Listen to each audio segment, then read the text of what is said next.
All right, so it's 12:01. Let's get started. Welcome everyone back to our second webinar in our fall 2022 series. I'm Sonja Hodis, one of the many directors at CCI Huronia, and I'm a condo lawyer as well as your moderator today. I am being joined by an amazing panel. Today we have Chris Jaglowitz from Common Ground Condo Law. He's also a condo lawyer joining us in our discussions today, as well as Marc Bhalla from Aliyah Associates. He's a condo mediator and arbitrator. He is a member of the CAT, which is the Condominium Authority Tribunal. However, today he is presenting in his capacity in his private practice, and he's not speaking for or on behalf of CAT or the CAO. We also have with us we're very, very lucky to have with us today Dr. Daros. Dr. Daros is a psychologist in private practice and a postdoctoral research fellow at the Center for Addiction and Mental Health. But he also comes to us with a really interesting perspective because not only is he a psychologist, he is also a condo owner and a director. So he brings all these different perspectives to the table today. So welcome, Chris, Marc, and Dr. Daros. Thanks for joining me today. We're going to be talking about how to handle those difficult situations that come up from time to time at your condo. Myself and the panel, we're going to dive into this question of whether those situations of conflict that arise over a variety of different issues that come up in day-to-day life in condo land are really about difficult people or difficult situations, or are those the same thing? So that's what we're going to focus on today. And if you live or work in a condo, you may know exactly what I mean. But before we do that, there is another group of very important people that I need to thank, and those are our sponsors. As we've said from time to time on our webinars that we've been hosting since March of 2020, it's hard to believe that it's been so long. We cannot do this without the support of our sponsors. Due to their generous support, we're able to offer these webinars free of charge to you. And so we want to give a big shout out and thank you to Common Ground Condo Law, McIntosh Perry, Bayshore Property Management, and Aliyah Associates. So thank you to our sponsors. If you want more information about them, just go to our website, click on the event page and to this event today, and you can get a direct link to their website. Also, I just want to make sure that everyone knows who CCI is. So if this is your first time coming to one of our webinars, the Canadian Condominium Institute is an independent nonprofit organization formed in 1982. We are celebrating our 40th anniversary this year. So happy birthday, CCI. We have chapters across the country, 8 alone in Ontario, and CCI Huronia is one of the Ontario chapters. Our main objective is education. However, CCI also advocates for condos. We represent all those involved in condos, from owners to directors, professionals, and we encourage all these stakeholders to work together. If you're not a member of CCI and you want to become a member, check out one of your local chapters by going to the CCI national website, which is cci.ca. Or if you'd like to become a member of the Huronia chapter, and we would love to have you, you can go directly to our website, ccihuronia.com, and register online for your membership. In addition, CCI National has a resource center that's available online at the cci.ca website. It's a great resource of information related to condos across the country. The contributions are made by members of the condominium industry. And you can link directly to the CCI National website from the CCI Huronia website, or you can go to cci.ca directly. Don't forget, CCI Huronia has a Facebook page, and that's a great way to keep in touch with us throughout the month. So be sure to like us on Facebook and join our Facebook page. If you want access to our newsletter, you can get that on our website. Our newsletter is called Condo Buzz. And if you've missed any of our previous webinars, recordings of past webinars can be found on our website under the Resource Content tab. So when you're watching those webinars, make sure you click on the subscribe button so you can subscribe to the CCI channel, and hit the thumbs up to show us that you like these webinars and that you want us to keep producing them. And don't forget to share the videos with others. So just a couple of reminders, please keep yourself muted during the session. Also, we are recording this webinar. It will be available next week on our website, but if you don't want your image recorded, please make sure you shut off your video. And if you have any questions, put them in the chat box. And during the webinar, we'll try and reach them live. or we may have some of the speakers answer those questions in the chat box. So check back there from time to time. And finally, don't forget that the information you're being provided today is general information. It may not apply to your specific fact situation. If you are a condo director and you want to use the protection of Section 37 of the Act, you will need to get an opinion about your specific fact situation from your own professional.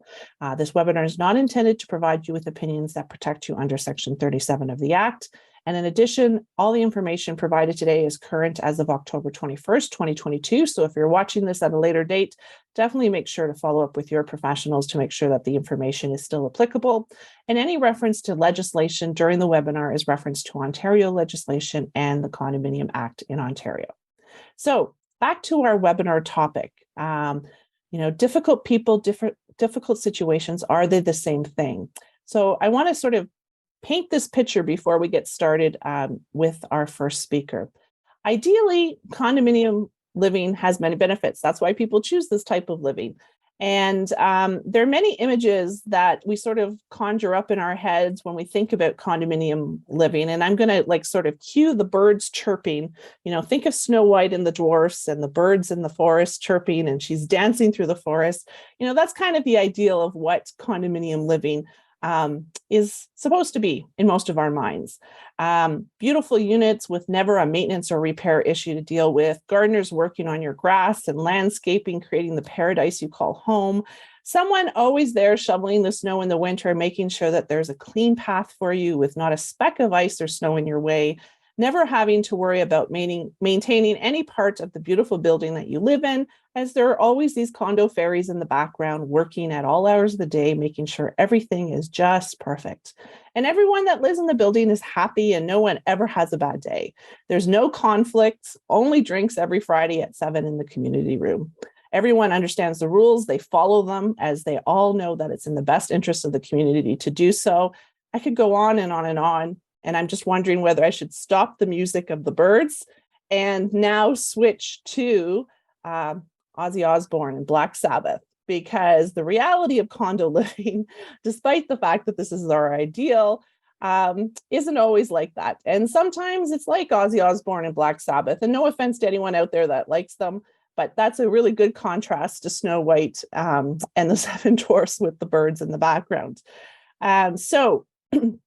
Condominium living is a real special type of living. And we've had the courts from time to time talk about this.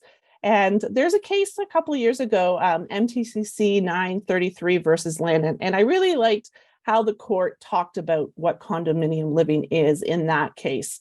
And as the court said, it's a special form of community living. It's living in a condominium has been described as living in a small community where the regulation of the community is more akin to the governance of a town than it is to the governance of a corporation.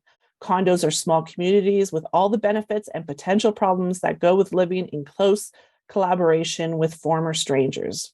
As with living in any community, condominium owners and their guests must enter into a social contract which relinquishes their absolute interest to do as they please with their real property and instead balance their interests with those of other owners and tenants. So this is a real practical approach to what condominium living is really like. And the reality is there's going to be times when there's conflict or when a problem arises, and we need to figure out how we're going to deal with it in order to keep the community strong, in order to keep the community being able to exist in a manner that all those living there can handle. So as the court paints condo living in a much different light than the advertising materials that we see when condos are being sold, and it's inevitable that when you've got a bunch of strangers living together, there's going to be varying degrees of conflict. We've got to find a way of separating that conflict, managing that conflict and separating the situation from the persons involved. And that's what the panel today is going to really take a dive into, provide their different perspectives. And hopefully when you leave today, you're going to have some answers and some new ideas on how to maybe manage difficult people or difficult situations in your condo. So before we start, let's launch our poll for today and see what you guys think. So here is the question. Think of a recent situation of conflict or problem you had to deal with at your condo, whether you live there or you work there. At the end of the day, what was the biggest obstacle to resolving that problem? The other person, you and the other person, the nature of the problem itself, the situation, all of the above, or you don't know. So interestingly enough, we're pretty tight in terms of the other person, the situation, or all of the above. Let's give everybody another 5 seconds. We're at almost 75% participated. Oh, the answers are coming in. We've got a few honest people saying me and the other person. All right, I'm going to end the poll and I'm going to share the results. And for the purposes of the recording, I'm just going to share the results on the recording. So 29% said it's the other person. 4% said me and the other person. 27% said the nature of the problem itself, the situation. 38% said all of the above, and 2% said don't know. So some interesting results there. So let's start off then with our first speaker, which is Dr. Daros. And Dr. Daros, he's going to provide us, from a psychological perspective, why people may be difficult or situations may be difficult to handle. And he's also going to draw on his experience as a director and give us some insights and some practical perspective on how we can handle this. So he's going to set the stage for us. So Dr. Daros, take it away. Yeah, thanks so much. I appreciate this has been such a lovely way to kind of use some of my expertise in both areas. So it's great. So what I did was I prepared a few more general statements just to kind of give some background and context, and then we can certainly get into more specifics, I guess, in the more of the conversational piece of it. But I mean, I think everyone's well aware, mental health issues are common, and given the pandemic, it's only just accelerated our awareness of mental health issues and potentially even the rates of diagnoses as well. And so, these are real things that we might have to deal with in our condo systems. And so we really do need to come together as a community to sort of, show some of those more human sides of ourselves and our day-to-day work, because compassion and empathy are probably two key things that you'll take away today as probably ways to sort of, prevent these things from escalating.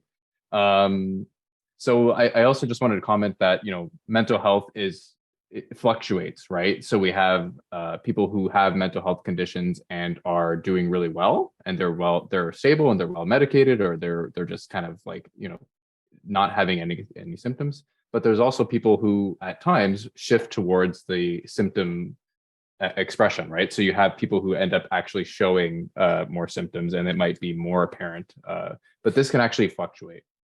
And so although the property management team and the condo owners are not necessarily first responders, one of the key things to maybe perhaps take away from today is really just trying to be more aware of mental health and the mental health needs of some of these individuals. That might happen. I'm sorry, my cat always has to come and visit when I do a meeting. So yeah, first thing is that we want to be more aware, and so just kind of understanding maybe, or even just kind of looking into what providing some education about mental illness could be helpful, and just kind of learning, because you want to be aware of some of the signs that might come up, right? So, you can have people that are kind of aggressive or irritable, they're just not fun to deal with. We don't necessarily want to assume that that's a mental health thing. They could also just be a jerk, right? So that's part of it. But you may also want to just keep in mind that there could be a mental health issue underlying that. Same thing with perhaps someone's really isolated, you really need their input on some sort of condo initiative or something, and you don't hear from this person. Don't necessarily know if that's a depression, or if that's just kind of their way of kind of just engaging with things. You may also have more serious, more apparent things, so people who might look disheveled and may even need some extra support, yet they don't necessarily reach out for it. So these types of issues might come up as well, and just to be aware of these things can be a good thing. Yeah. And so what? Yeah, and so one of the things that we did last time, or I was participating in a mental health first aid seminar with Sonja, and that could be something that is very helpful for the property managers or the condos to like look into, is just being aware of different resources that might be available in your immediate community. And so again, you're not necessarily we're not trying to make you the first responder, but like just having this information available to provide any support that might come up. Okay, so how can we get executive directors and property managers to better handle these situations? Well, I go back to empathy and compassion, right? Because we can't really fight uh, a disgruntled condo owner with more contempt and anger, right? You want to sort of use that opposite kind of action approach where you're kind of going in like, not that you're the customer service person, but in this case, using that kind of approach might actually just prevent an escalation. So this often happens, and I've seen it too. Like we often send scolding letters when we have rule violations and whatnot. And so one might consider like the wording that goes into that, because that could be a important piece that just like sets the stage for escalation. And so you don't necessarily have to be lenient or let the rule breaking kind of continue, but it could be just the way that you approach, like for example, the letter writing, or if there's repeated offenses, that could be an indication of a mental health issue, right? And so if there's repeated offenses, you might start to include like potential resources, or like, could we have a talk about this? Like, this seems to be happening again and again. I really want to help you kind of, not necessarily have this happen again, right?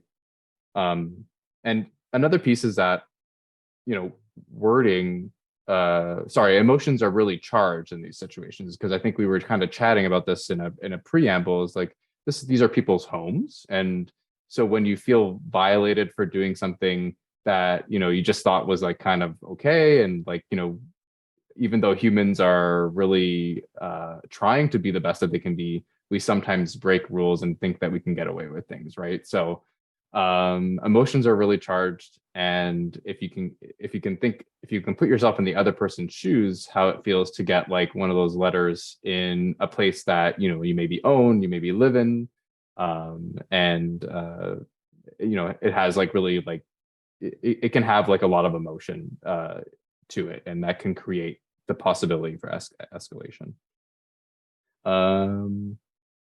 Yeah. I have a couple of examples. So like, one of the cases that I like to bring up, there was a unit with bed bugs and hoarding.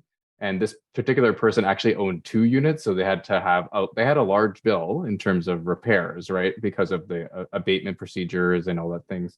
So we took the initiative to like, this was obviously an ongoing and ongoing problem, and the person had very little support. And so we did embed like community referral resources into the letters. And, we said like, we appreciate like that this is really difficult for you, can we connect you to some services? We also knew that this person was quite isolated. So just kind of taking an approach like that can really get you an in to the person and a connection. And then you can make that referral. Again, you're not there to necessarily solve the problem yourself. You're not going to go in there and help the person get rid of things, but you're going to help refer that person to someone who can help that person out. So that's a situation that I like to bring up, because we really did bring the compassionate side out in that, and we negotiated some of the bills as well. Other things to think of, a couple of things that we had talked about as well is even just think of cultural issues, right? Imagine a rule breaking violation that seemingly goes against perhaps a cultural or even religious background that someone kind of practices. So imagine receiving a rule breaking or a violation that's seemingly goes against that. So just being considerate of like individual differences that we have and different kind of backgrounds. And then another issue that could come up too is language barriers, right? So when you're dealing with clients in multicultural communities, like in downtown Toronto, we have just an amazing diversity, right? And so language could also come up as an issue. Imagine reading through a very legalese language jargony letter about like some sort of violation, and putting yourself in that person's shoes, right? they're going to need to have, a relative read this for them, maybe like a child who has been in the country for longer and has learned English as a first language. And so that can raise a lot of pressure because you're inviting a whole family to sort of like into the same problem. And that can really raise emotions as well. Okay. So I guess some practical tips, before I open it up to is, again, just kind of educating ourselves on the frequency of mental health issues, the possible pieces that could go into different kind of, parts of managing the condo day to day. You do want to track recurrent problems and sort of find ways to sort of address it in a compassionate way. And there could also be more prospective things that you do to sort of mitigate some of these things. So like, advertising, we send notices all the time in the building. And so kind of bringing to awareness certain resources that, the city might be offering, or like the province recently had this free like psychotherapy thing that you could do for 10 sessions or something during COVID. And so that was a great resource. And so even just like, bringing people into awareness about these different programs or services that are being offered could be a great way to just kind of like improve the whole well-being of the entire, community, right? Other things work for different buildings, such as like, having like a buddy system, or like a community kind of engagement events, things like that. So yeah, and then the last thing, which was part of our first aid or mental health first aid kit, was really kind of developing this resource system. And so, it's different for each community. So like if you're in downtown Toronto, you have the City of Toronto resources. If you're in a different city like London or Waterloo or Ottawa, you're going to have a list of things that you can, give to people or as resources in that area. So that's one thing that we could actually post online today, Sonja, was our presentation from last time, if that would be helpful. But maybe I'll leave it there as an opening. Hopefully that covered some ground. Thanks, Dr. Daros. And, you've mentioned that mental health first aid kit a couple of times. And, there's a comment in the chat from Debbie Dale, who's our chat master and a property manager and former president of CCI Huronia. And she makes the comment that, we have first aid kits for physical injuries. We should have a mental health first aid kit as well, because obviously those are issues that we have to deal with. That's just the reality of living in a community. But let's turn to our other panel members and see what they have to say on your initial comments. So, Chris, let's start with you. Dr. Alex's comments about lawyers' letters and the really legalistic things, that sort of resonated with me. And here's a story. Maybe I'm a little embarrassed to say it, but I'm going to, because we got a good crowd here, and they're good people, and I think it helps make the point. So I've been doing the work about this work in condo law about 20 years. Been a lawyer about 20 years, and I can remember my early days when I'd write, compliance demand letters. They're very legalistic, very cold, very impersonal, very informal, very menacing, very threatening, and very just not particularly pleasant. Mind you, this was after many, letters from management or informal communications from the board or the managers. And the letter was generally, we figured, well, that was an appropriate escalation. But the content and the tone and the words in those letters, as I eventually matured and heard more and saw more of those disputes actually going through the system and meeting with those unit owners and residents and seeing what worked and what didn't work, having just recognizing that what was in our letters and how they were written and what was really more important. And rather than just sort of taking the form off the shelf and using it in that way, it had to change a little bit more, and it had to be written more clearly. And recognizing, aside from mental health issues, we have so many people in our condos whose first language is not English.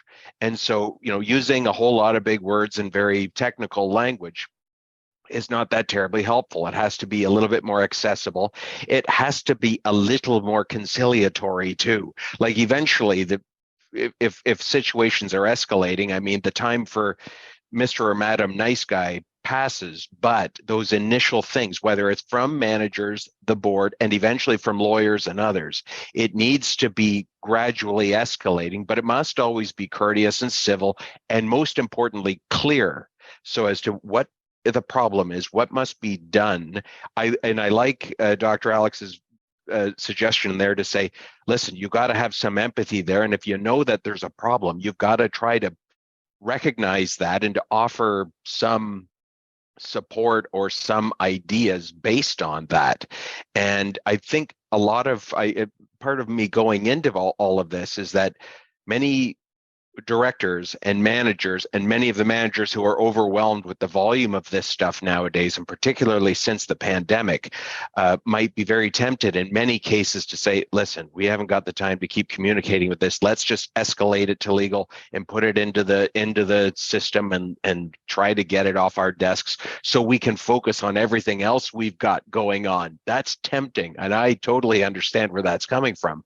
We very frequently look at scenarios like that when they land on our desk and we say, it's too early to come to us. You've got to take this back. You've got to do a couple of things with this before we get involved here. Because it just, like, I mean, in a serious case, yeah, we'll do it. Or where there's, risk to life and limb and property, stuff like that, sure. But where it's just, we've got difficult people, it says, you've got to do a few more things. Because one thing we find is when the directors or board or managers escalate stuff to legal, now you've lost control of the process. And now if you want to preserve your nice little $500 a year legal budget, which is too low, by the way, but if you want to keep that, don't send it to your lawyers unless you have done absolutely everything that you can to resolve the thing in-house by speaking with people. And one thing I'll talk about in a little bit is some avoidance strategies to how to even avoid getting into some of those situations in the first place. But once you escalate it to legal and that process and that machine starts, it becomes very difficult to pull it back. And you might have sort of poked the bear in that way. So you've just got to be careful about doing it. And the other thing is, I'm sort of battle scarred and cranky and older than I was before.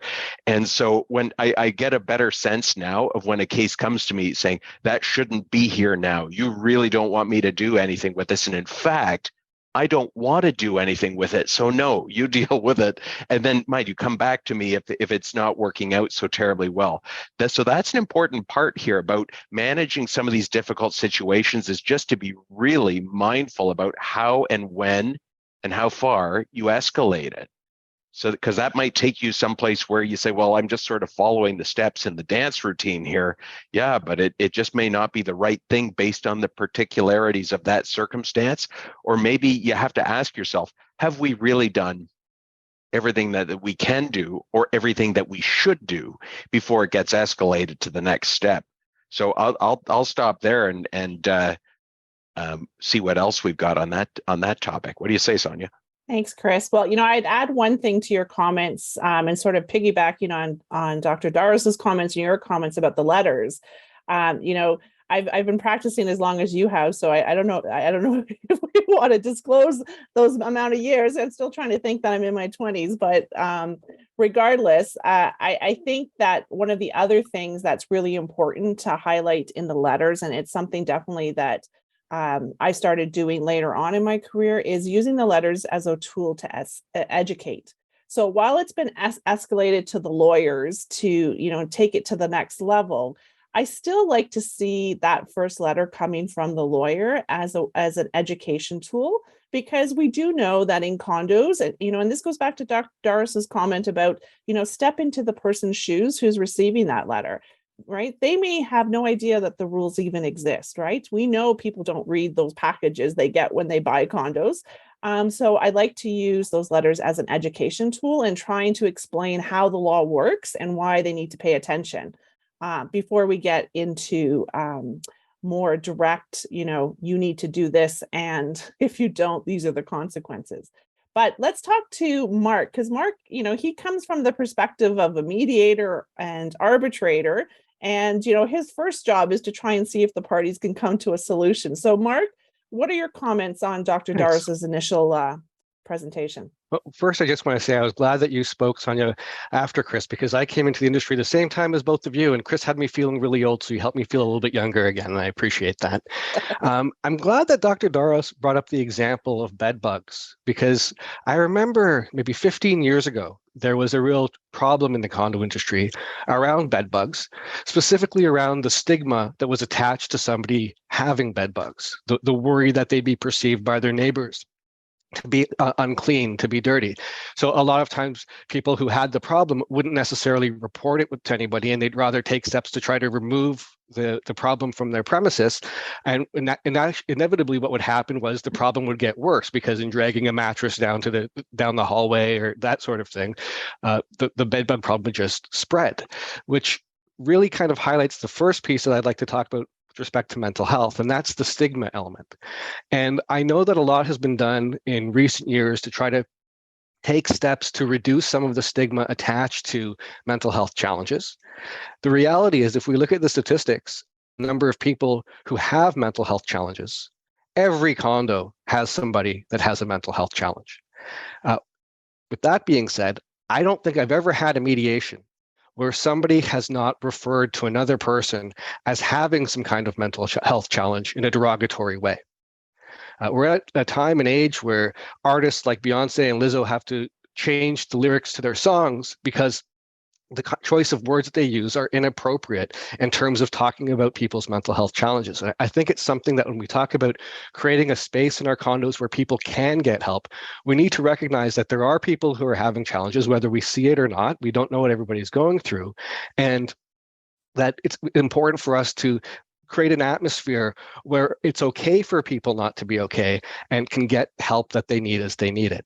Otherwise, it becomes very much like the bed bugs, where people are not going to want to let others know because they're worried about the stigma being attached to them. Okay. The second piece I just wanted to mention is I'm actually presenting to you here from Gatineau, the unceded territory of the Algonquin peoples, where I'm at the annual conference of the ADR Institute of Canada. And we have several sessions on our agenda at this conference talking about trauma responses, the common trauma responses that people have. Nobody here is a doctor, so we're not here to try to learn how to diagnose mental health issues. But what we're trying to find in the mediation world is it can be helpful for mediators and for others to start to recognize common trauma responses. And there are 4 that are quite common. I'm just going to go over them very quickly. You've likely heard of some of them before: fight, flight, freeze, and fawn. Okay, all 4 of these responses are a way that somebody who has experienced trauma respond to a situation when they feel threatened. You know, fight makes sense. They fight back to try to preserve themselves, to try to survive. Flight makes perfect sense as well. They escape the situation. How often do we have a problem that's difficult to address because the other person wants to ignore it? Freeze, we see that in nature, and the animal just deer in the headlights just pauses because they don't know what to do. And fawn is the one that actually concerns me the most in the condo context, because what it essentially is the response for survival is to agree to whatever the other person wants you to do. And when it comes to situations surrounding consent, when you're talking about dissent of directors at board meetings, for example, the fawn response could be a real problem. But what I'm trying to get at here is all 4 of these responses are the way that somebody who feels as though they need to do something to survive, they feel threatened, respond. So if we can start to think about and notice if we see people entering that mode, we can think about what we might have done to contribute getting them there and trying to build a safer space for them to be able to address a problem that's difficult a little bit more easily. And really, that's what mediation is about, and I'll talk a little bit more later, is creating a safer space for people, whether that's getting rid of the stigmas surrounding mental health issues, or understanding certain responses where somebody might be taking something the wrong way, or really feeling as though they're being threatened, and how we can make it an easier situation for them. Thank you. Thanks, Mark, for those initial comments. Okay, so let's wrap up this first section. I just want to go back to Dr. Daros and give him sort of the last word on this segment. And Dr. Daros, here's my question for you. Listening to sort of all our perspectives on this that you've heard, plus your initial presentation, would you say that when we're dealing with these types of situations, and the general theme has been sort of this underlying mental health issue, are we dealing with a difficult person, a difficult situation, or both? Yeah, it's a good question. I mean, I mean, certainly, like, there are structural pieces to mental illness as well. I mean, we live in a society, we live in a province that is, we have gross inequity, right? So there's a lot of extra things that maybe contribute to that. So, is it a difficult person? I think we can create difficult situations for anybody, right? And it doesn't necessarily have to be tied to a mental health issue. I certainly think those can contribute and make it worse. But I think from what I was just hearing now is, like, we can be agents to reduce stigma and get, we can play a role in that and not, continue to kind of like foster that kind of like thinking, right? Even though we're not even though obviously condo managers are not mental health professionals, I think we can play a little bit of a role in sort of like, preventing those escalations and, recognizing some of these signs and symptoms, right? And avoiding these like escalations. Really easy to escalate, right? It's harder to go into it with that softer touch, right? It's really easy to just respond, no, we can't do that, right? And going back to what Chris was saying, our time is, I'm sure property managers are extremely busy and time is limited, but I think taking a little bit of time to actually think about these things might help to prevent escalation. Did that answer the question, Sonja? Or yeah, thanks, Dr. Daros. I think it does give a good sort of takeaway, in the sense that it's not always a mental health issue, right? That's not necessarily the underlying issue that we have to deal with. So I think that's a good takeaway, because anyone can escalate, even if we don't have a mental health issue. So that's a good thing to take away.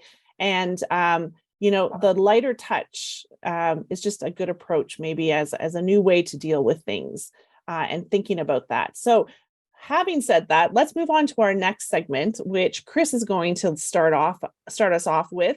And this is, sort of one of our other tips that we're going to leave you with is, what can you do before the situation escalates? What are some of the things, Chris, over your many years of experience, 20, I think it was, what are your tips on sort of what we can do in sort of the pre-action phase? Avoidance is always far, far, far, far, far superior than dealing with or trying to mop up a situation once it's sort of out of the bag, so to speak. And I've just, from doing the work for a while, going to a whole lot of owners meetings, doing a whole lot of dispute resolution methods in a whole lot of places, and just having been in a few different parts of these things with difficult owners, and including from meetings, virtual meetings within the last 30 days and stuff that crosses my desk every day. I just, a few things I look at it, and these are all things that are bad and they have to be managed and dealt with. And I just want to take a minute, because sometimes sometimes all of us are at that place where we say, this is the point right now where the whole thing turns, or this is where it can go this way or that way. And you just have to try to recognize that moment and try to do the right thing in that moment. And that sounds like a tall order, and it really is. And so to try to make it a little bit easier, I've come up with a few ways and a few ideas and a few approaches that at different places and in different contexts that condo directors and managers can keep in mind to avoid having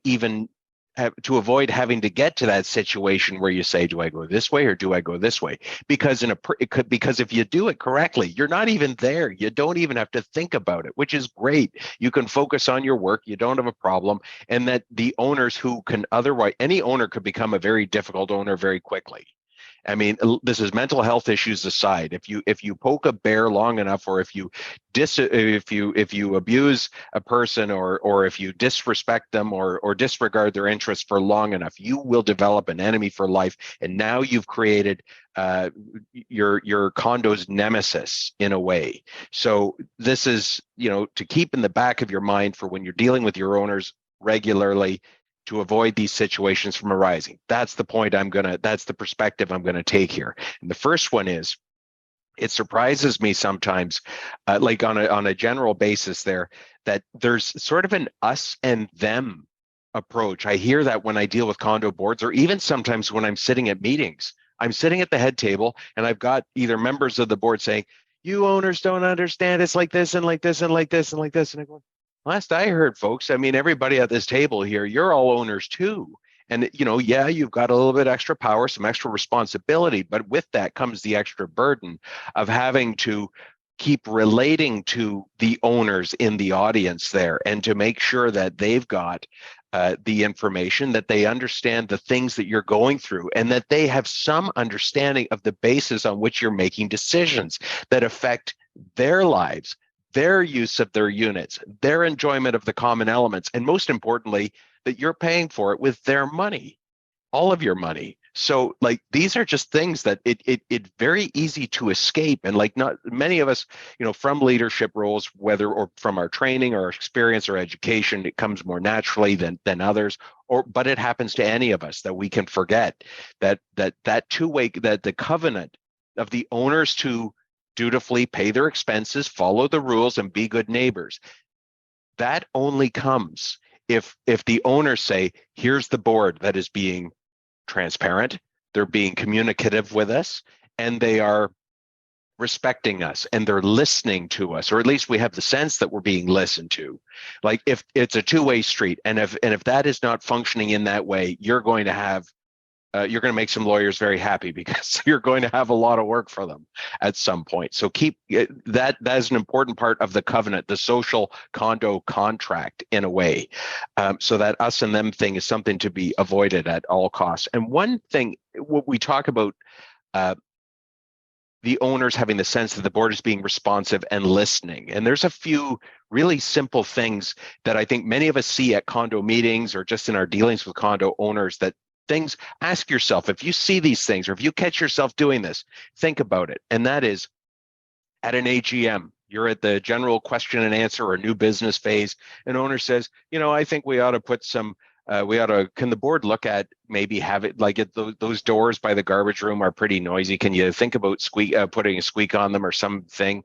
And of course, the usual first answer that will come to my mind that I'll say in a second, of course, a director says, or the manager might in some cases get ahead of themselves and say, well, that's expensive, or there's some that interferes with some other component, or here's all these reasons why we can't do it. So thanks, but no thanks. That doesn't usually work well. The one and only answer that ought to go in those instances is, thank you for the suggestion. The board will take that back and we'll take a look at it. Stop, sit down, and that's it, and move on. That's all that needs to be done. Instead, and that's all that the owner wants to hear. That's all they want. Instead, going into a big discussion or shooting down the idea or going through all the merits, don't do that at the meeting. So that's an easy one. Another one that I sometimes see is again the us and them thing, and at meetings has just got to be avoided at all costs. We frequently, as the chairperson of the meeting, will often say, listen, folks, we get the sense here that the crowd is getting a little bit angry. Just remember here, your directors are unit owners like you most of the time, and they're paying the same fees as you. And I mean, it's just that when that when your chairperson or any of the directors have to say that things have sort of gotten kind of bad here, where the point is that the owners have started to stop seeing the board as their neighbors and as the enemy. So now we're back to that us and them thing.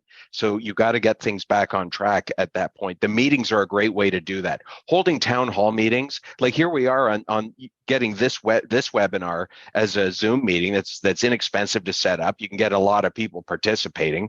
And I mean, doing that in between the annual business meetings or between special meetings, have those meetings, have that feedback going.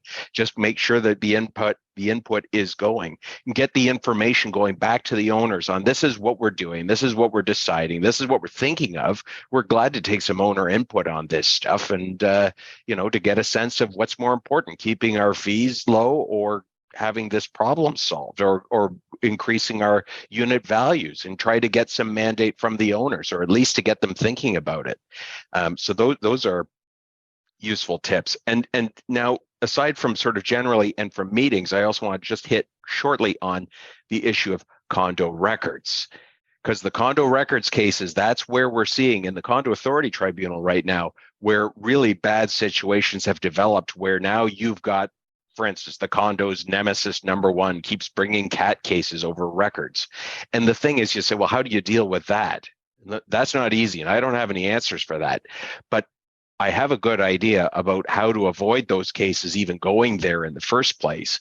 And that is by just, first of all, condo boards being very clear on knowing that most of the records and the documents that you've got are records that need to go to your unit owners. There are exceptions, but by and large, every document or record or thing that comes through your condo corporation is arguably producible to the owners if they ask to see it. So you just have to work from that assumption, and when things come up and when owners request it, the presumptive answer should always be yes, unless there's a specific exemption or a very good reason why the record will not be produced, it will be produced. And if you take that position, and if that is your presumptive stance, things work a whole lot better. And you don't get these cases going to the Condo Authority Tribunal. There are the records. There are the records. Because you know what? When owners don't get records, or if they sense some resistance, or if they think they're not getting everything that you've got, or if they think you're holding back, now they're suspicious. Now it's an us and them thing. And now they've got to get to the bottom of it. So now you've got a difficult person who's now got a crusade or a quest, and you've just fueled that by not giving them records that probably don't matter a great deal, and that you could have de-escalated the situation at that point in time.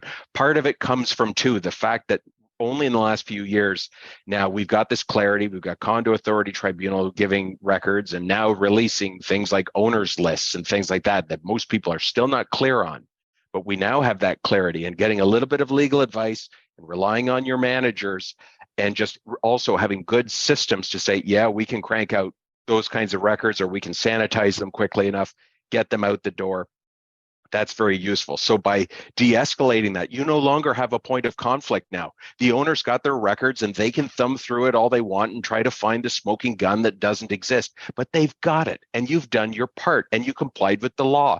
And if the owners have a problem with the questions or the decisions that your board has made, you can say, those were the best calls we could make at the time, or that's, sure, it was imperfect. Maybe we regret it, but we did it. That was the best that we could do in the situation. And it's really hard for owners to argue with something like that. But when you've given the records and there it all is, you've done your part. So I'm going to stop at that point in time, and hopefully you see there, by avoiding or eliminating the conflict before it starts, we have fewer scenarios like this. I'll turn back to Sonja.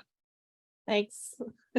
Thanks, Chris. Those are some really good, tips in terms of what you can do before you get to that difficult person or that difficult situation. And that whole basically open book policy that you're talking about really, eliminates the difficult situations that create difficult people. So great tips there. But let's talk to our other panel members and see if they have anything they want to add to, so what can we do in a preventative manner? So Dr. Daros, let's start with you.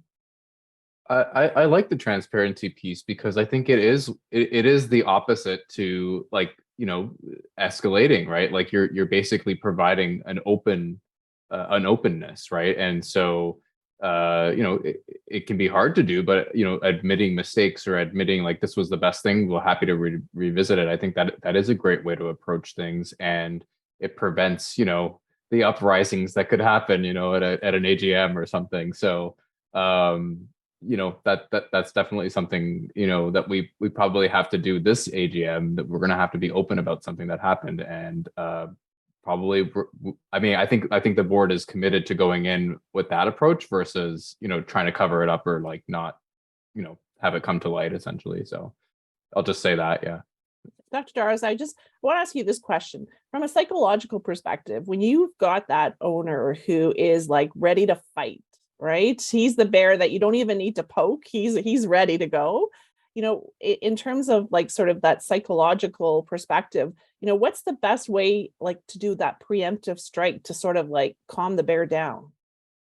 Yeah, good question. I mean, some people are just not able to compromise, right? And so, I think what Chris is saying is like, maybe take a nice, maybe try to take a good effort to sort of prevent this escalation to the lawyer in some way possible. I mean, if there's sometimes what you can do is like you can use assertiveness, like you can partially admit some blame. It's like, I agree that this is not great. However, I believe overall, we've done a good job, right? Like something like that, where you can partially agree, partially admit some sort of mistake if there is one that you can own up to, or partially. You can always you can use other tactics where you can use an assertive delay. It's like, I know you want this answer right now, but it's just not possible. Give us a few days, we'll get a response to you. And those are all things that we've used, right? Like, as a board, I'm sure you may not call it that, but that's what it is. You're basically trying to give yourself some time to get information so that you could solve this problem before escalating. But again, some people are just not willing to bend, right? And so in that case, it may not necessarily be you escalating, it may be them, right? And so that's the issue. All right, thanks. Those are great tips. So Marc, as a mediator, you're getting the situation and the people when they're probably at their height of conflict. Everybody's been poked and nobody wants to necessarily sit down and try and find a solution. So what do you wish people would do before they end up having to come before you as a mediator? So typically before a mediation, each party provides what's called a mediation brief. And the joke that's used over and over at conferences like the one I am at right now, which is similar to the say your name and unit number joke that's used over and over at condo conferences, is that mediation briefs are never brief. They're always very, very high volume materials. But actually, I enjoy that because what it allows me to do is look at the history of the communications between the parties. And more often than not, I find that where things start to go wrong is the very first time these people interact with one another. The first time the unit owner meets their condo manager or their board. The first time the owner, an owner or a resident approaches the board. If it is in a frustrated rant during new business at the AGM, what kind of tone does that set for the relationship? If it's getting a letter in the mail saying you've done something wrong, what kind of tone does that set for the relationship? I know that particularly in the past few years, it's been a lot more challenging to try to come up with social events and those types of gatherings in condo communities. But we can't forget about the fact that these are supposed to be communities and they thrive when they're communities. One of the challenges is what's considered to be appropriate is different. I had one mediation where a conflict escalated because somebody knocked on somebody's door, and another mediation where a conflict escalated because somebody didn't. There's no one size fits all. But trying to establish at least knowing people on a first name basis, putting the face to names, having that little small talk as you pass one another, builds a certain rapport that can allow the relationship to start off on the right foot. If it starts off with conflict, it's so much easier for that conflict to escalate because there's no goodwill built between parties. The other piece that I want to say, and it's usually well received by hardworking volunteer directors who don't have enough time on their hands and overwhelmed managers who have so many tasks to do and not enough time to do it, is that you need to set boundaries. It's very important to set boundaries. So many times I've seen conflicts escalate because a director or a manager has felt as though they've gone above and beyond to accommodate somebody, and all of a sudden for the other person that becomes their expectation. The manager is always going to answer my emails on Saturdays because they did once. It's very important in this right to disconnect age that you have set boundaries about when you're going to engage and when you're not going to engage, because while you can't always control what other people are going to do, you can control yourself, and getting yourself frustrated and overwhelmed and unable to do everything on your task list is not going to help the situation. Thanks. Thanks, Marc. And so, Chris, I'm going to come back to you to have sort of the final word on this segment. I like that theme you had about the us and them, like basically get rid of the us and them theme, and a lot of stuff will naturally flow from that. But hearing what Dr. Daros had to say, what Marc had to say, what's your last thought on this topic of what can you do pre-action? This is going to be a little bit of a shocker, and that is ask yourself if you are the difficult person. And that I will say, for instance, because how many, if you as a board or as a member of the condo board are saying, you know what, there's nobody here, nobody in our community that can do what we're doing. Nobody can make the decisions that we're called upon to make. Nobody is capable of doing the things that we're required to do. And nobody else should be allowed to be the board. We encounter that and we see that all the time. And we just shake our heads and go, well, you'll wonder why you've got a problem here. And maybe you've got to ask yourself, if you're holding on a little bit too tightly, maybe you really ought to look at, are you the correct person to serve on the condo board? Or maybe your perspective is a little bit skewed, and maybe, just maybe, it is you who are the difficult person. So I'll end on that. How about that? Maybe we should redo our poll and see how the answers flow from that after that comment. But it's a great comment, because at the end of the day, you should always look in the mirror, right? And see, are you really the cause of it? So let's move on to our last segment. And Marc is going to lead us on this. And Marc, we started off the webinar talking about, is it a difficult person or is it a difficult situation? And a lot of times we start off looking at it from one perspective, and as we move through the process, things change. But can you help us, understand from your experience as a mediator? And you talked about managing expectations as sort of one of your comments previously. How do we separate the person from the problem, or the person from the situation?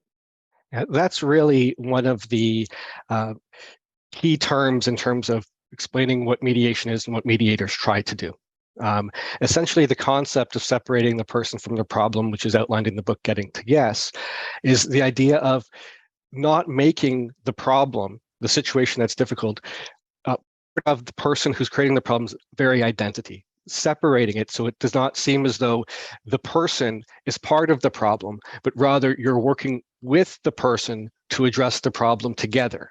That requires a certain level of comfort from the individual, and it also requires that individual's participation.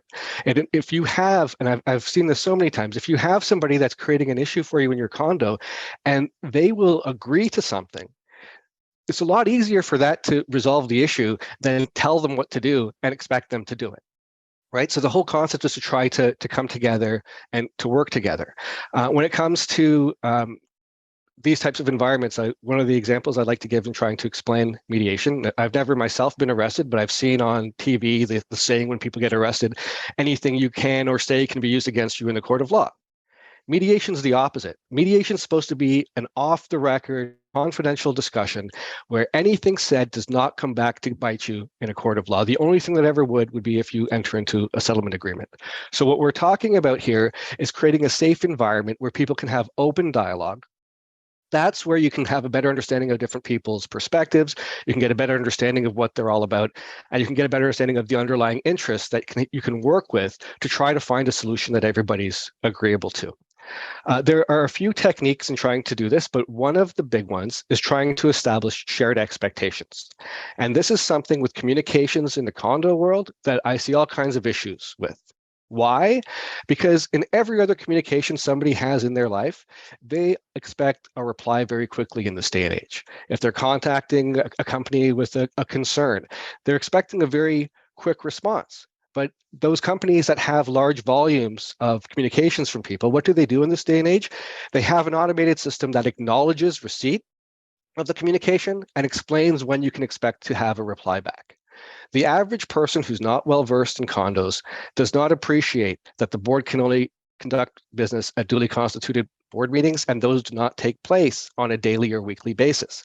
So if, for example, you've received a communication and the board needs to meet and talk about it, why not let the person know that, yes, we've received your communication, the board's going to talk about it, and you can expect a reply by X date. And X date is not the morning after the last board meeting. It's something that's reasonable for everybody.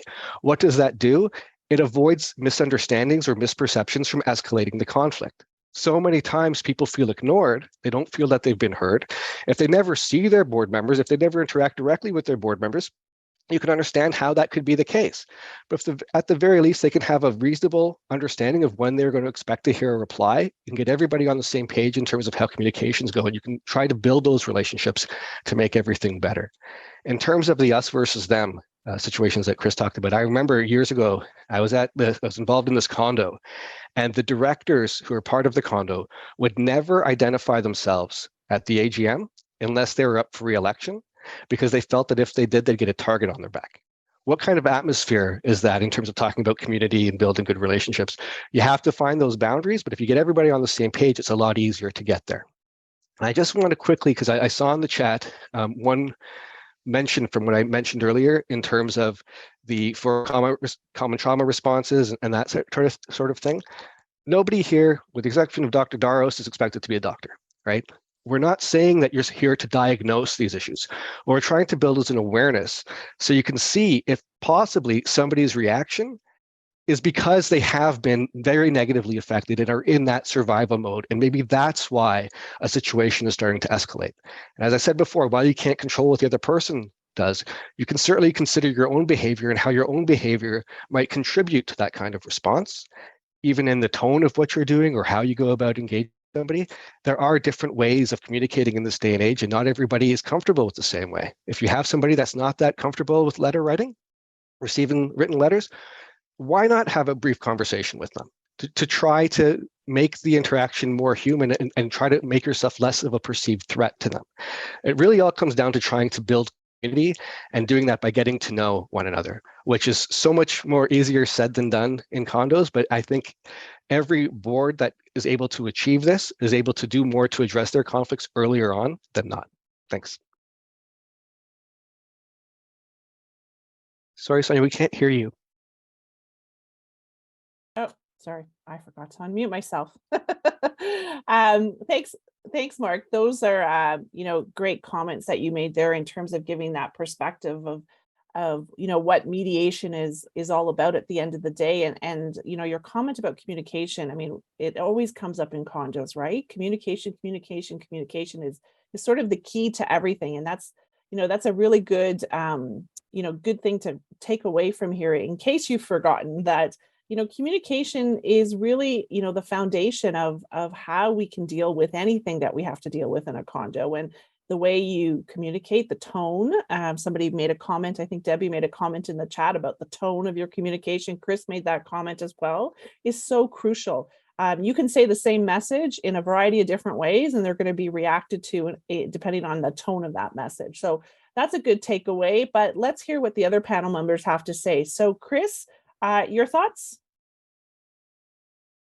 There's a lot to absorb there, and just one thing I thought, and it talks about taking advantage of some of the technology and also trying to minimize or avoid disputes with owners. And that is, sometimes those owners, they really want to have a little bit of time with the board, and that people say, oh, come on, our meetings are long enough as it is, and they go on like that. The other thing is, I mean, for a lot of directors that are still meeting virtually, and there are many that were before the pandemic, and there are many that are going to be doing this long after the pandemic is gone. And that is to say, you know what, maybe not at one of our regular board meetings where we got a whole lot of things, but maybe once every quarter or every couple of months, the board's going to say, if there's some call for it, we might all set up a Zoom meeting where, we have we hold audiences with unit owners, like with specific unit owners. If they want to come in, raise a few things, or have 10 or 15 minutes with the board,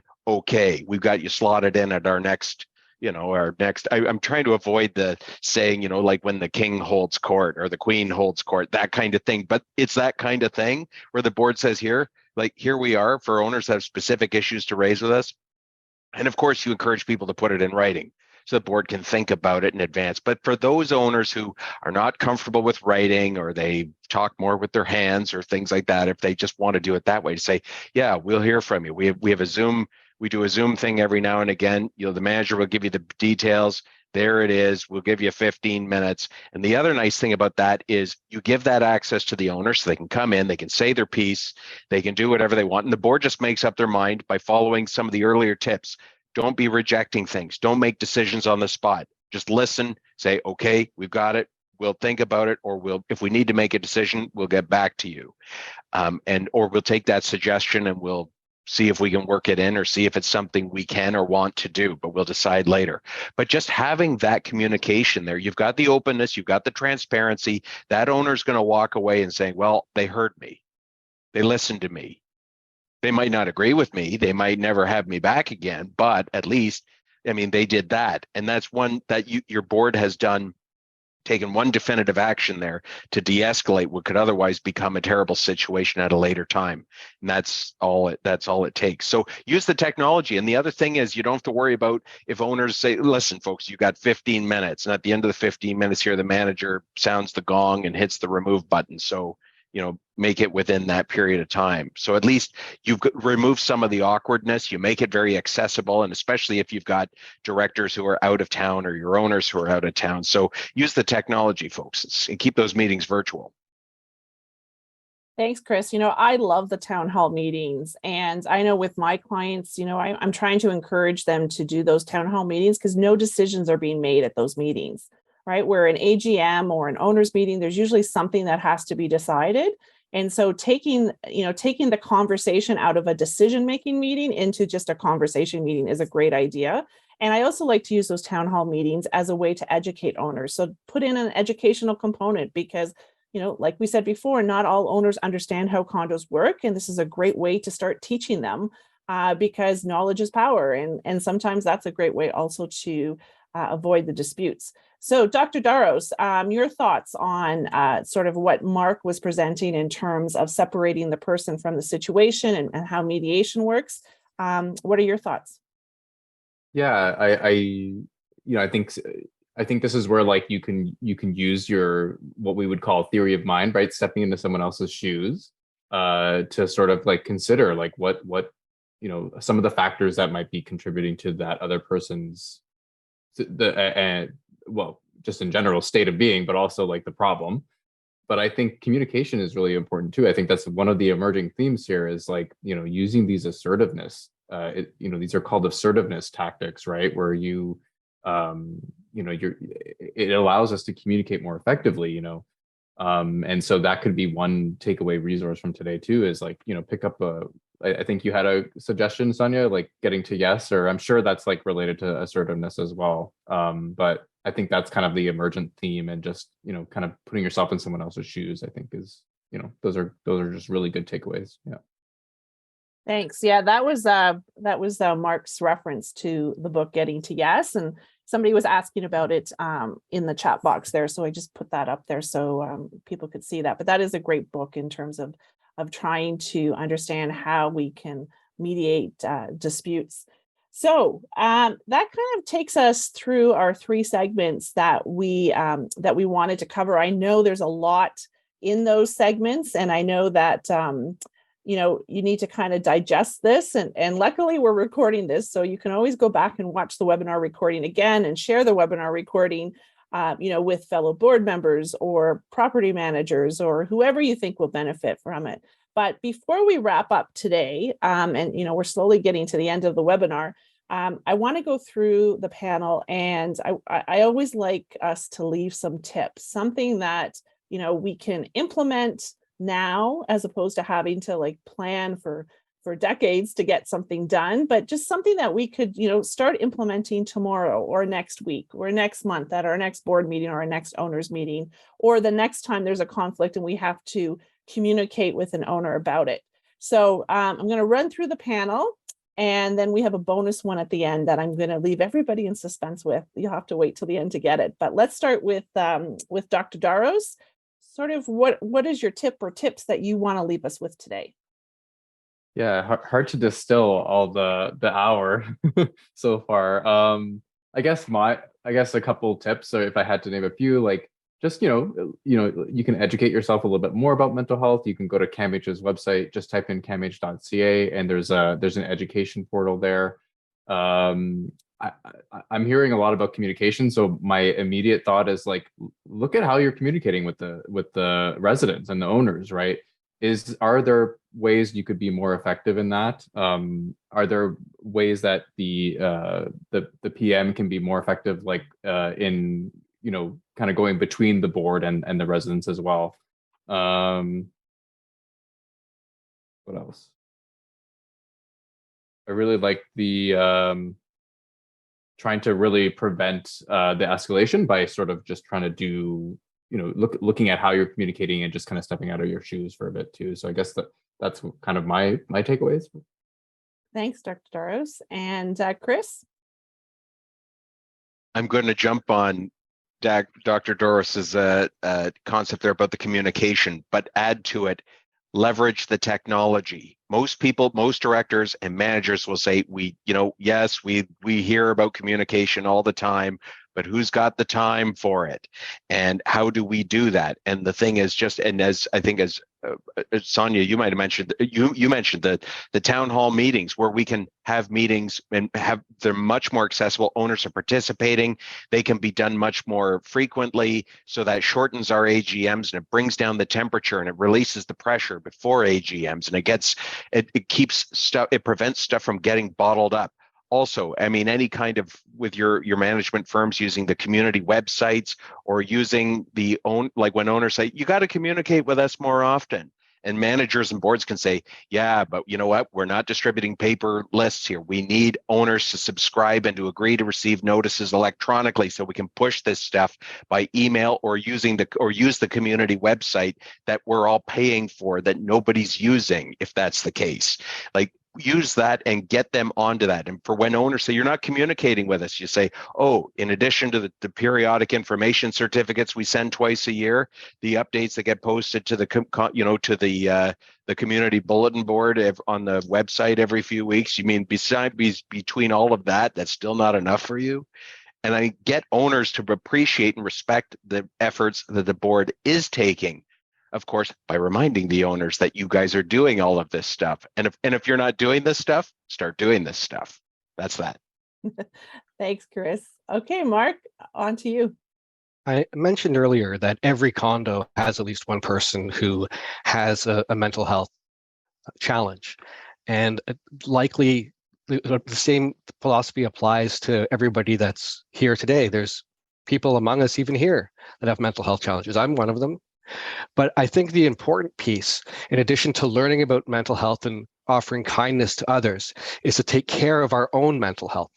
Because as I was talking before about when people are frustrated, if somebody feels overwhelmed, they're not likely going to be in a good mindset to prevent a conflict from escalating.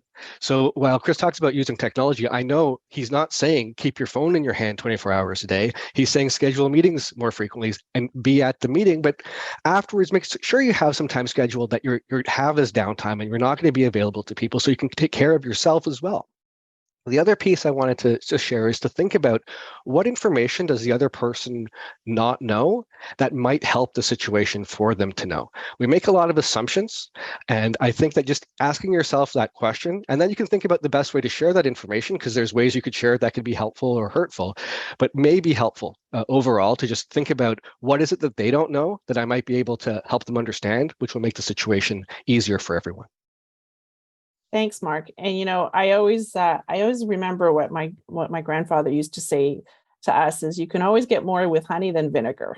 And I think that we've all heard that saying, and I think that keeping that in the back of your mind is that the ways you can approach things, you have a choice. And so approach it with honey, don't approach it with vinegar. And you probably will have taken at least some steps to de-escalate the situation. And I think the other thing that we kind of want to send as a message today is that the problems are not always the people, they're the situations. And, as Mark said, one of the first keys in mediation is to focus on the situation, not on the person. And that takes the personal aspect out of it. That takes the us versus them. That takes you're the bad person, you're not following the rules. Focus on the situation, focus on the behavior, don't focus on the person.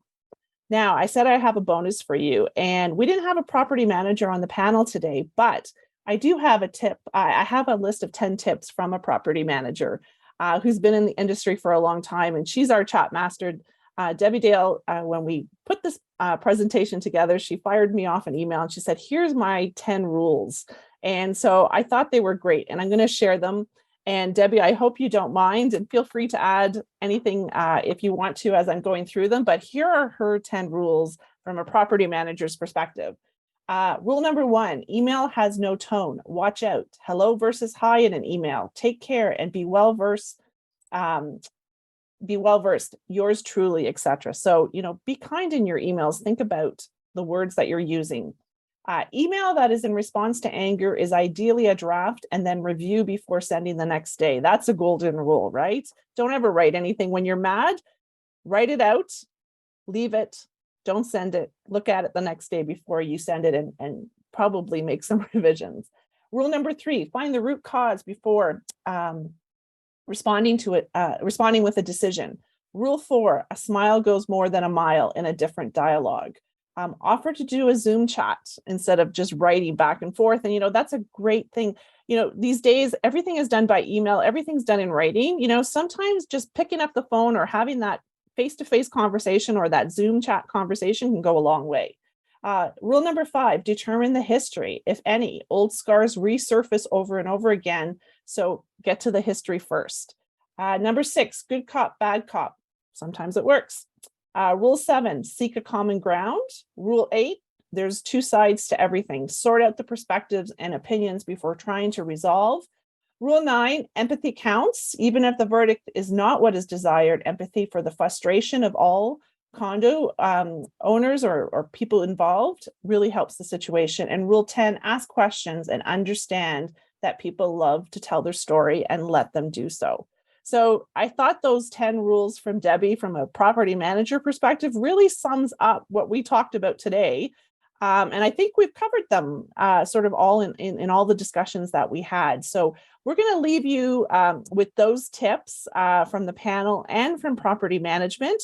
And I'm going to just take a look at the chat to see if there are some questions that perhaps we can answer in the last 10 minutes or so that we have of the webinar.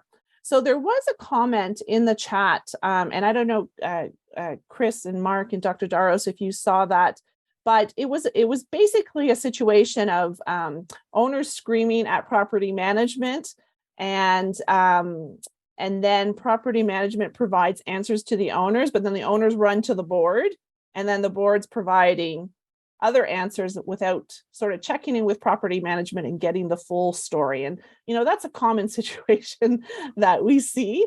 So what are your perspectives on sort of like how that should have been handled? What are some things that people could do sort of as preventative measures to avoid that from handling? Because obviously that's like, the kids going to mom and mom saying no, and then they're going to dad.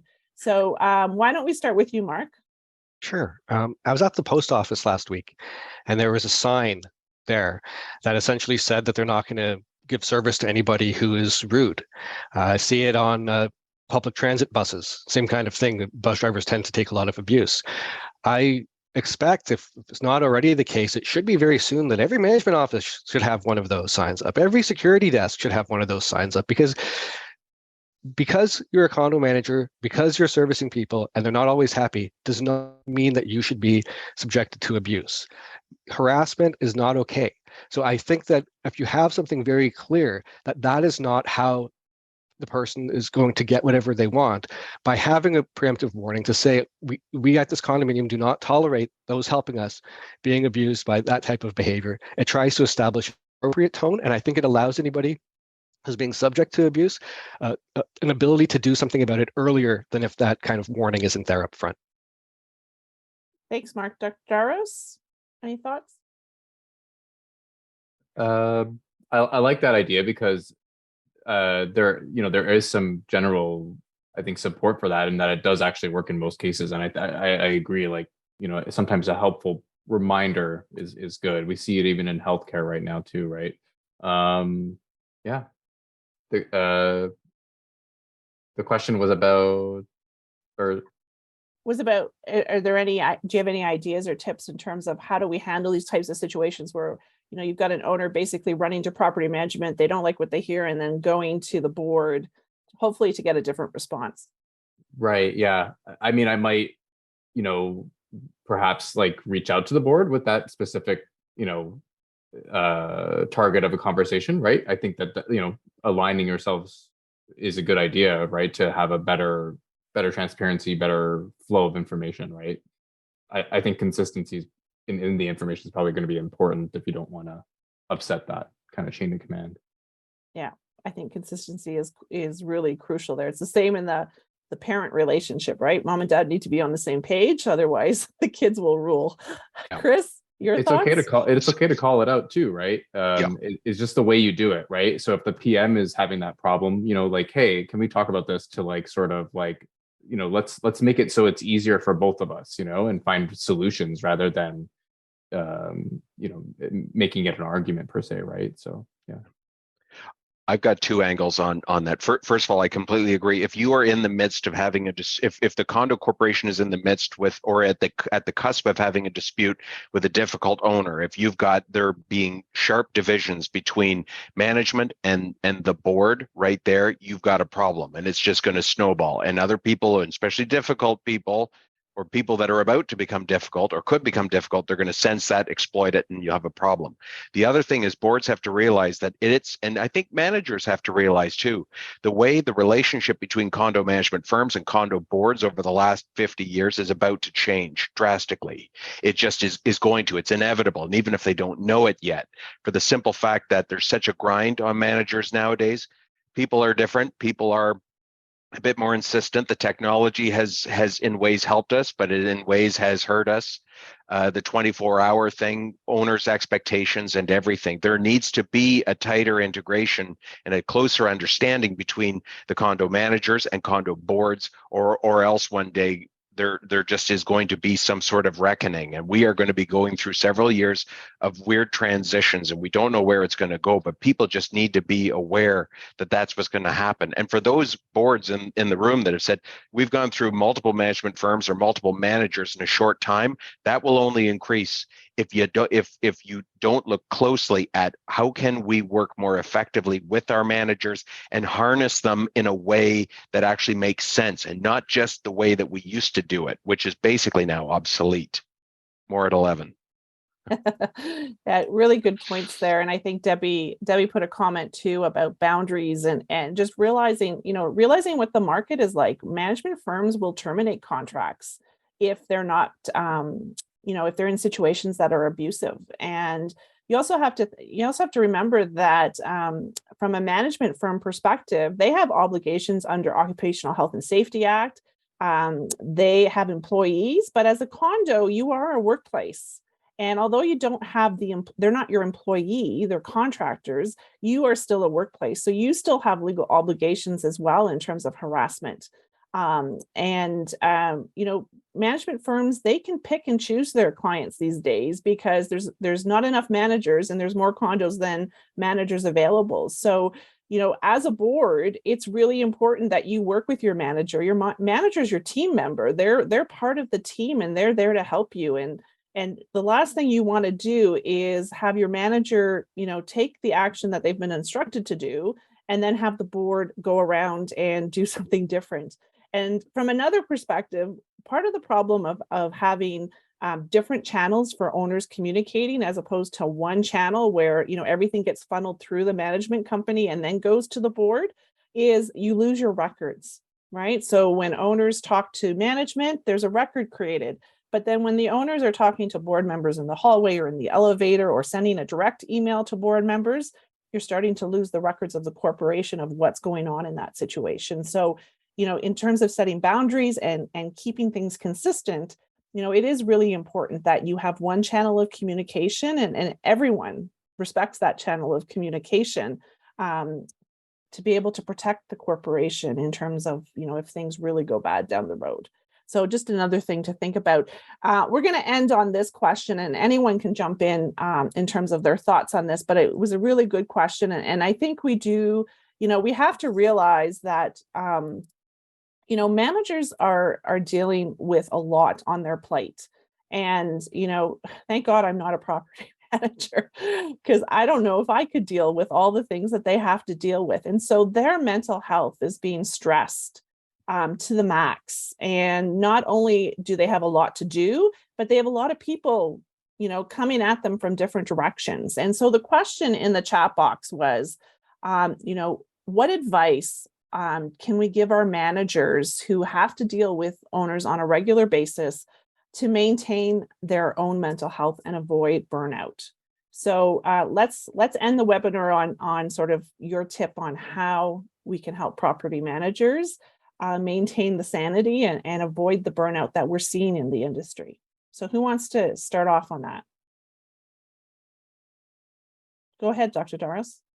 Definitely have some thoughts. But I, in knowing my property manager over the years too, like it is a hard job. You're on call, right? And so having those boundaries, like Mark was saying earlier, you need to have those times where you're not doing this, and have have some boundaries around that work. In terms of burnout, really, really real thing. And so, how do you approach burnout? Find things that you like to do in your life and make sure that you're making time for them, right? We all have different ways of self-care, and actually, if you look up the literature, there's like all these different ways, right? You can have it can be with relationships, traveling, like all of these it could be little things like taking a nice hot shower, or like ensuring that you get a meal at a restaurant, like, for yourself or with your family. It's the little things that really matter and add up, and just making sure that you're not on your phone while you're doing that, trying to solve a problem in unit 764. Right? So definitely practicing that will be helpful in terms of, like, sustaining yourself, and think of it as an investment, right? Because you only have so much energy and reserves. No one can function and work 24/7 for a whole month straight, right? And so think of it this way: investing in that self-care, mental health, is going to prolong and make you better at your job, make you more prepared to do those conversations too, like Mark was saying as well. Great tip. I'm going to move over to Chris, because Chris, your comment has gotten third the comments. So I'm going to move over to you, and then we'll end with Mark. So you want to put your comment out there in the recording? Yeah, really quickly. It's stick with virtual meetings, letting managers get back to their, have meals with their families, and to tuck their kids in, and to commute from their office downstairs to their bedroom upstairs is probably the single greatest thing to come out of this lousy pandemic. Let managers keep doing that. Boards want to meet in boardrooms, that's great, but just have your manager in virtually, and do your owners' meetings virtually. That's one of the greatest things that managers can do. And I'll tell you the other thing. The Condo started in 1967. Until the pandemic, we'd been running owners' meetings and board meetings in the same way over those 50 years or more. The times have changed. Those methods are now obsolete. And all of you in the audience who say, we're going back to virtual, that's what, or right to in person, that's what our owners want. Challenge yourself, question yourself, and ask very deeply, and ask your managers what they prefer. That's going to make a big difference. Yeah. Can you imagine all the stress that you would relieve not having to have them travel in a snowstorm just to get to a meeting? So, and that's coming up. Winter's coming up, and those travel issues are a big problem. Okay, Mark, over to you. I think what that all comes down to is making sure that the board supports the manager and understands that the manager has these challenges to address to preserve their own mental health and to avoid being burnt out. If a manager faces somebody who's not happy with the timeline of communication and can turn the finger that's pointing at them away to a policy endorsed by the board, they're no longer the one singled out taking the abuse. It's something that has to be addressed on a wider level, and the greater interest is taken into account. So I think that ultimately, all these tips make a lot of sense, but what they fundamentally represent is the board supporting the manager and caring enough about them and empathizing enough about what they have to go through to allow them to preserve their mental health and avoid burnout. Thanks, Mark. And that, that comment really sums up what we talked about today in the title of this presentation, right? Make it about the situation, not the person. So make it about whatever the decision is that's happening, or whatever the situation is. Don't make it about a property manager making the decision. They're just the messenger in most of the cases. So don't shoot the messenger. All right. Well, you guys, thank you so much for joining me today.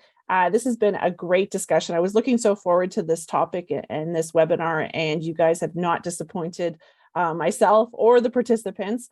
We've gotten some great comments in the chat box, thanking everyone. So we're going to have to wrap it up. So thank you for all of you for joining us today. Thank you to our speakers.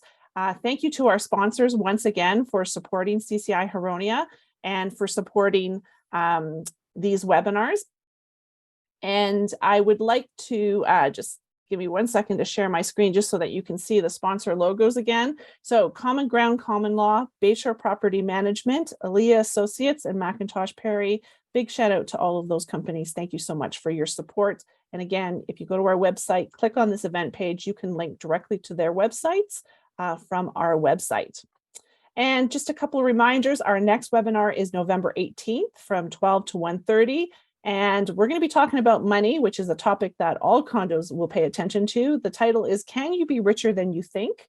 And then December 9th, we are having our ever popular once a year case law update for 2022. So we will have a panel of lawyers available to talk about what the courts and tribunals are saying about condos over the last year. So 12 to 1:30 are our webinars. November 18th, December 9th, put that into your calendar. If you have any suggestions for upcoming webinars, please send an email to admin@ccihuronia.com with your suggestions. And as I stated at the beginning of the webinar, a recording of today's webinar will be posted on our website sometime next week. Join us on Facebook if you haven't done so. If you want to get onto our mailing list so you can find out about all of our upcoming events, get access to our newsletter as soon as it's released, send in an email to admin@ccihuronia.com and request to be added to our mailing list. And don't forget that there are other events going on at other chapters across Ontario. So here's a highlight of some of them. CCI Golden Horseshoe is doing their Intro to Condos course on November 1st. You can go to cci-ghc.ca for more information. CCI Eastern Ontario is having the Ottawa Condo Conference November 4th to 5th. Go to cci-easternontario.ca for more information there. CCI Grand River is doing an in-person and online event on October 27th. That's coming up next week on EV stations in condos. So if you're interested in that topic, go to cci-grc.ca. And that's a wrap for today. So until next time, I'm Sonja Hodis from the entire CCI family to yours. Have a great weekend. We will see you hopefully on November 18th when we discuss money. And don't forget that CCI is your condo connection.